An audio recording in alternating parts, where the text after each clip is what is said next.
2022年卡塔尔世界杯，韩国前锋黄喜灿在小组赛对阵葡萄牙的比赛中打进制胜一球，并兴奋地跑向观众席脱衣庆祝，他也因此领到了黄牌。而当天，比起他的脱衣庆祝，更引发热议的是他在球衣内穿着的一件贴身的黑色小背心。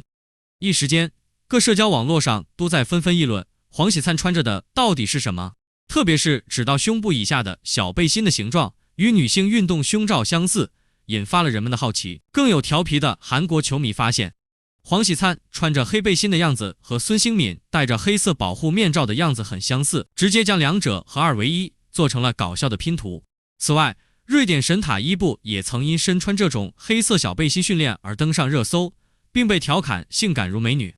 那么，如今在球场上越来越常见的这种小背心到底是什么来头？这种看似女性运动胸罩的着装，其实是一种辅助球员训练和比赛的高科技可穿戴装置，它的正式名称叫电子表现跟踪系统 （Electronic Performance Tracking System）， 简称 EPTS。依靠穿戴在肩胛骨间的微型 GPS 定位模块和心率带、轴加速仪、陀螺仪等集成传感器，能实时监测球员的跑动距离、活动范围、冲刺次数、速度变化、心率、身体姿态等16项关键指标，再通过场边的接收器与电脑联网实时传达给教练组和队医组。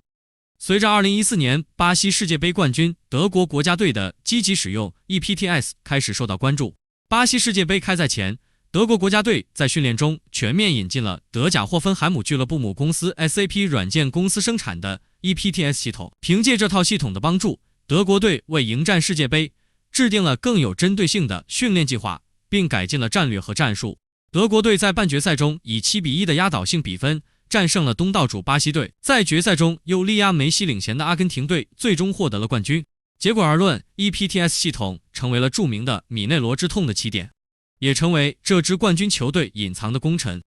这套系统不仅可以提高球员的竞技能力，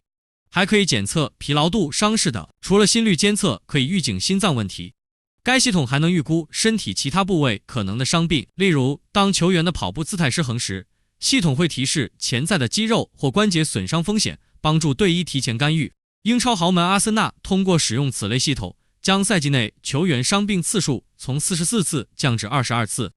在英超，阿森纳是充分利用 EPTS 系统的典型。伦敦豪门甚至将该系统覆盖到了从 U12 到一线队的男女足各级别球队，希望从儿童期开始建立完善的身体机能、训练和比赛数据库，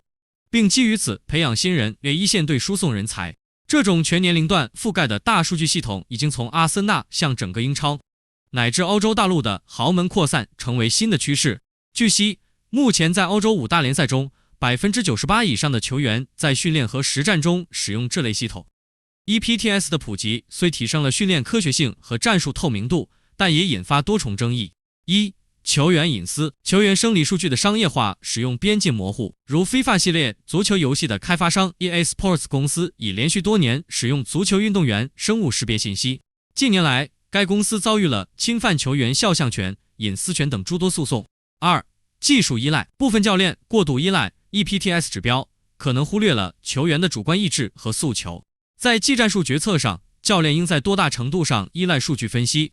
又在多大范围内凭借自己的经验。试想一下，如果足球这项伟大的运动最后变得跟电脑上玩的足球经理游戏一样，